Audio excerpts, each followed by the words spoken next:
Hello বন্ধুরা, তোমরা সবাই কেমন আছো? আশা করছি সবাই খুব ভালো আছো, আমিও ভালো আছি।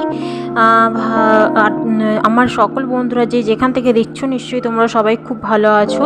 তো এইদিকে দেখতে পাচ্ছ, আর প্রথমেই জানাই তোমাদেরকে শুভ জন্মাষ্টমীর শুভেচ্ছা ও ভালোবাসা। আর বড়োদেরকে জানাই প্রণাম। তো দেখো, আমি অন্যদিন তো রান্নার ঘর থেকে আমার ভিডিওগুলো আমি শুরু করি। তো আজকে ভাবলাম যে তোমাদেরকে একটু অন্য রকমভাবে ভিডিওটা শ্যুট করি। আর অনেক দিন বাদই তোমাদের সাথে আমার ভিডিওটা শেয়ার করছি। আমি প্রায় মোটামুটি এক সপ্তাহ মতন তোমাদের সাথে ভিডিওটা শেয়ার করতে করা হয়নি, কারণ মানে খবর নিয়ে আর কি হওয়া নিয়ে এত ব্যস্ত ছিলাম। আর শর্টস করতে করতে মানে আমার ব্লগ ভিডিওর কথা ভুলেই গেছিলাম। তো যাই হোক, তো ভাবলাম তাই একটু অন্যরকমভাবে ভিডিওটা স্টার্ট করি। তো এইদিকে দেখতেই পাচ্ছ, আমার চান হয়ে গেছে। চান হয়ে গিয়ে কিছু কাজকর্ম ছিল, রান্নাঘরের অনেক গাছানো পরিষ্কার করা ছিল, সেগুলো পরিষ্কার করে চান করে নিয়েছি সকালই আর কি। চান হয়ে গেছে। আর এদিকে দেখো কত চুল উঠছে আমার।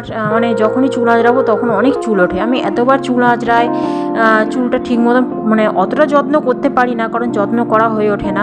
আর আগে আমার চুল প্রচণ্ড পরিমাণে ছিল, এখন চুল উঠে না এরকম মানে অল্প মতন হয়ে গেছে।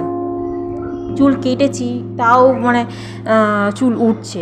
আর মনে হয় বৃষ্টির জন্য তো মানে চুল ভিজে থাকলে মানে গোড়াটা আলগা হয়ে যায়, সেই জন্য আর কি চুল উঠছে হয়তো। তো যাই হোক, দেখো আমি স্নান করে একটু সিঁদুর পরে নিলাম। পরা হয়ে গেছে।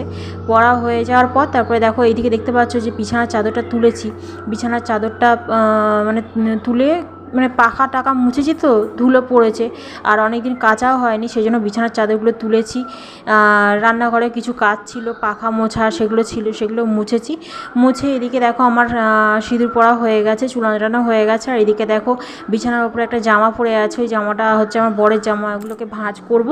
অনেক জামা কাপড় ভাঁজ করা হয়ে গেছে, শুধু জামাটা বাকি আছে, জামাটা ভাঁজ করে রাখবো।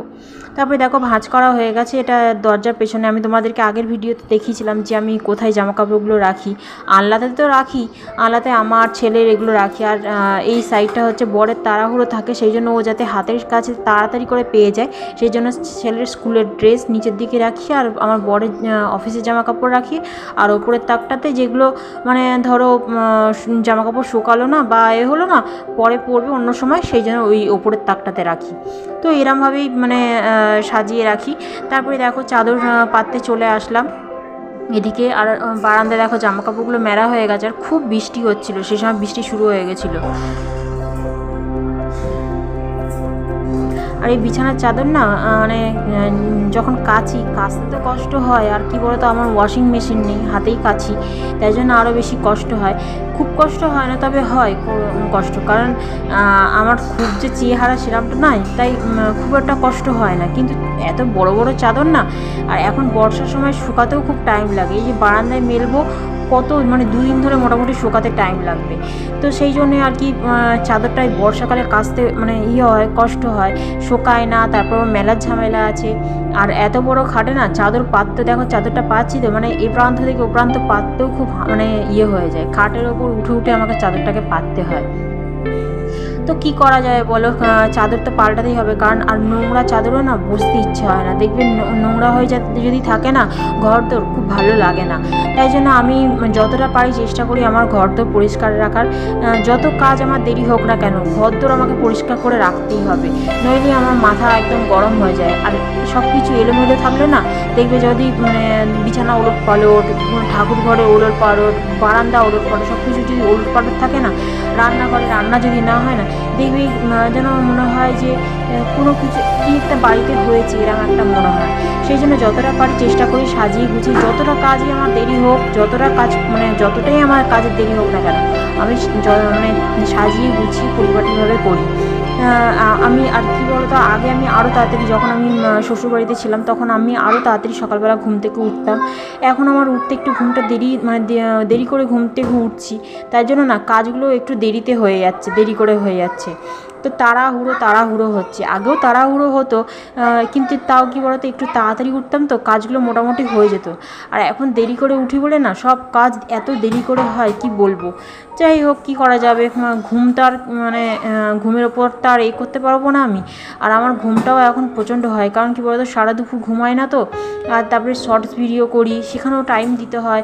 তারপরে আবার ব্লগ ভিডিও করলে সেখানে এডিটিংয়ের ব্যাপার আছে, মানে অনেক রকম তো ব্যাপার আছে না, সেগুলোকে ছবিগুলোকে একটা জায়গায় সেট করতে হয়, মানে অনেক টাইম দিতে হয়। তারপর আবার ছেলের পড়তে যাওয়া আছে, স্কুল যাওয়া আছে, ওকে পড়ানো আছে, বরের অফিস আছে, তারপরে ঘরের তো টুকটাক কাজ আছে।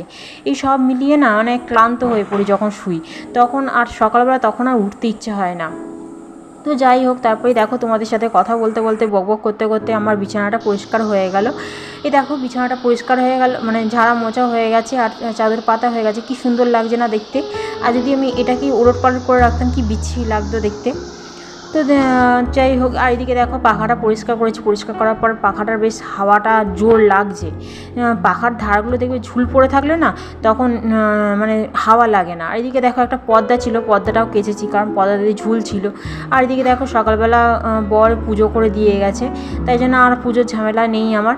আর এদিকে দেখো কি বৃষ্টি হচ্ছে, এই বৃষ্টি ওয়েদারটা দেখতে বেশ ভালোই লাগে, কিন্তু ভালো লাগলে কি হবে বলো তো, এইদিকে একটা দিক অসুবিধা, যে জামা কাপড় শুকায় না, রাস্তাঘাট প্রচণ্ড জল হয়ে থাকে, এটাই একটি অসুবিধা। কিন্তু বৃষ্টি হলে বেশ ভালোই লাগে দেখতে, ধোঁয়া ধোঁয়া মতন খুব ভালো লাগে, আর চারিদিক সবুজ হয়ে থাকে। আর এদিকে দেখো আমি একটা এই অপরাজিতা ফুলের গাছ কিনেছিলাম, সেটা আর মাটিতে আমার লাগানো হচ্ছে না, অনেক দিন হয়ে গেছে কিন্তু লাগানো আর হচ্ছে না। তো এই নিয়েই দেখো আমার অপরাজিতা ফুল ফুটছে গাছের মধ্যে, ওইদিকে দেখালাম আঙুল দিয়ে। আর এটা হচ্ছে আমার উচ্ছে গাছ। আমি কিন্তু এই মাটিতে আমার অপরাজিতা গাছ ছিল, সেই অপরাজিতা গাছটা পোকা লেগে নষ্ট হয়ে গেছে। তারপরে ভেবেছিলাম যে মাটিটা নিয়ে শুকিয়ে অন্য গাছ বসাবো। তারপরে দেখলাম যে হঠাৎ করে একদিন আর উচ্ছে আমি চা পাতা ফেলি গাছের মধ্যে সার হওয়ার জন্য, তো চা পাতা ফেলে যেমন তার সাথে কয়েকটা উচ্ছের বীজ ছিল, সেটাও আমি টবের মধ্যে ফেলে দিই। আর তারপরে আমি দেখি উচ্ছে গাছ বেরোতে শুরু করে দেয়। তাই জন্য আর সেই টবটার আমি কিছু চেঞ্জ করিনি, ওরমভাবেই টবটা আছে। আর কত উচ্ছে গাছ বেরোচ্ছে দেখো, পরপর 3খানা উচ্ছে গাছ বেরিয়ে গেছে। আর ওইদিকে দেখো দেখতে পাচ্ছ টগর গাছ, ওরমভাবে টগর গাছটা আমি কিনে প্রায় 2 মাস মতন হতে চললো, আমি ওরমভাবেই রেখে দিয়েছি, ওরমভাবেই ফুল ফুটছে।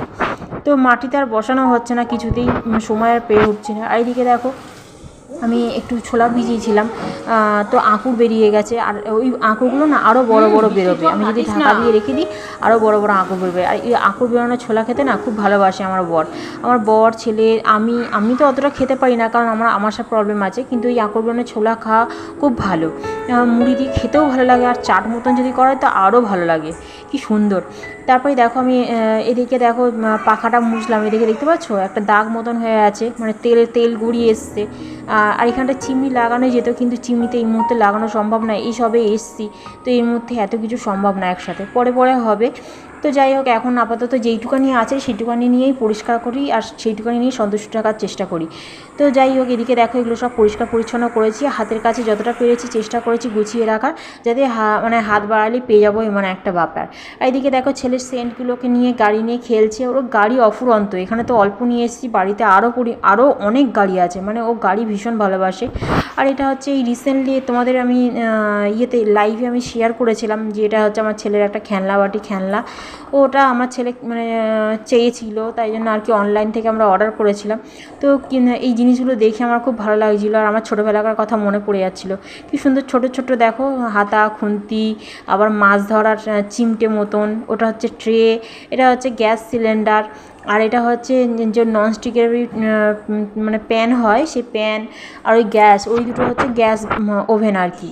তো এই হচ্ছে ও খেলছে।